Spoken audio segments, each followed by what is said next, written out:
Hello friends, आपले सर्वांचं स्वागत आहे प्रोफाउंड ॲटोमेशन अँड एज्युकेशनमध्ये. मी सूर्यकांत केदार आणि आज आपण आपल्या सुंदर अशा मराठी भाषेमध्ये समजून घेणार आहोत सिंगल फेज आणि थ्री फेजमध्ये व्होल्टेज कसं मेजर करायचं.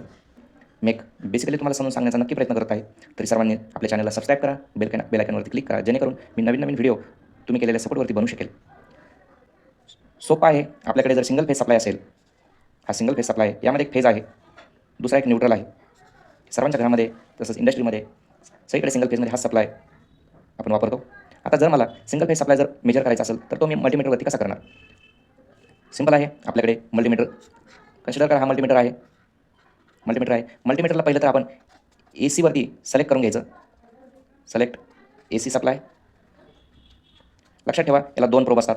एक पॉझिटिव्ह प्रोब असते, एक निगेटिव्ह प्रोब असते. तर पॉझिटिव्ह प्रोब जे आहे ते मी कनेक्ट करणार फेजला, निगेटिव्ह प्रोब मी कनेक्ट करणार न्यूट्रलला.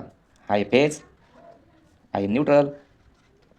ज्यावेळेस आपण हा कनेक्ट करतो आणि आपल्याला ए सी सप्लाय आपण सिलेक्ट केल्यानंतर ए सी सप्लायवरती जर आपल्याला रीडिंग 200 ते 230च्या दरम्यान ए सीमध्ये जर मिळत असेल तर समजून घ्यायचं की हा single phase A C supply आपल्याला बरोबर दाखवत आहे. कसं आहे? सप्लाय करेक्ट, बरोबर दाखवत आहे. रीडिंग यायला पाहिजे 200 ते 230च्या मध्ये ए सी. हा झाला आपला सिंगल फेज सप्लाय. आता जर मला थ्री फेज सप्लाय मेजर करायचा असेल तर थ्री फेज सप्लाय हा फेज टू फेज मेजर करायचा असतो. लक्षात घ्या, फेज टू फेज मेजर करायचा असतो. सिंगल फेज सप्लाय आपण हा फेज आणि न्यूट्रलमध्ये मेजर करतो आणि थ्री फेज सप्लाय हा फेज टू फेजमध्ये मेजर करतो. आपल्याकडे 3 फेज आहेत, 1, 2, 3, आर, वाय, बी. आता हा कसा मेजर करायचा? जनरली लक्षात ठेवायचं की थ्री फेज सप्लाय जो असतो तो 400 ते 440च्या मध्ये आपल्याला रीडिंग भेटली पाहिजे. त्याला आपण गुड सप्लाय कन्सिडर करणार. हा आहे आपला मल्टीमीटर. मल्टीमीटरला आपण ए सीवरती अल्टरनेटिव्ह करंटवरती सिलेक्ट करून घ्यायचा. ए सी सिलेक्ट. मल्टीमीटरच्या ज्या दोन प्रोब आहेत, एक पॉझिटिव्ह प्रोब आणि एक निगेटिव्ह प्रोब. मी माझा पॉझिटिव्ह प्रोब हा आर फेजला कनेक्ट केला, निगेटिव्ह प्रोब हा वाय फेजला कनेक्ट केला.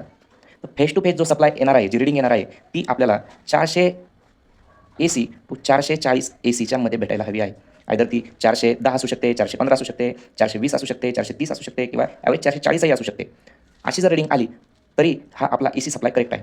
त्याचबरोबर मी आर वायमध्ये घेतला तसाच वाय बीमध्ये पण जर सप्लाय आला या रीडिंगच्यामध्ये तरी तो बरोबर आहे, तो थ्री फेज आहे. आणि आर बीमध्ये जरी घेतला आणि ती जरी रीडिंग 400 ते 440 ए सीच्या मध्ये आली तरी तो सप्लाय करेक्ट आहे, हे आपण समजून घ्यायचं. तर मित्रांनो, मी आज तुम्हाला एक सिंगल फेज आणि थ्री फेज सप्लाय कसा मेजर करतात मल्टीमीटरवरती हे मी तुम्हाला थेरॉटिकली समजून सांगण्याचा चांगल्या प्रकारे प्रयत्न केलेला आहे. यावरतीच आपण एक नवीन व्हिडिओ बनवू जेणेकरून ज्यामध्ये मल्टीमीटर असेल आणि तो आपण लाईव्ह सप्लाय कसा चेक करतात हा व्हिडिओ तुम्हाला पाहायला भेटेल. तरी सर्व मित्रांनो, विनंती आहे, सूर्यकांत केदार मी तुमचा एक मित्रच आहे. मला नवीन व्हिडिओ बनवण्यासाठी प्रोत्साहन मिळालं पाहिजे, त्यामुळे तुमच्या लाईक आणि सबस्क्राईबचा सपोर्ट करा. बेल आयकॉनवरती क्लिक करा आणि माझ्याकडून नवीन नवीन टेक्निकल व्हिडिओ तुम्हाला मिळतील यासाठी सपोर्ट करा. चला, thank you. See you tomorrow again live व्हिडिओवरती.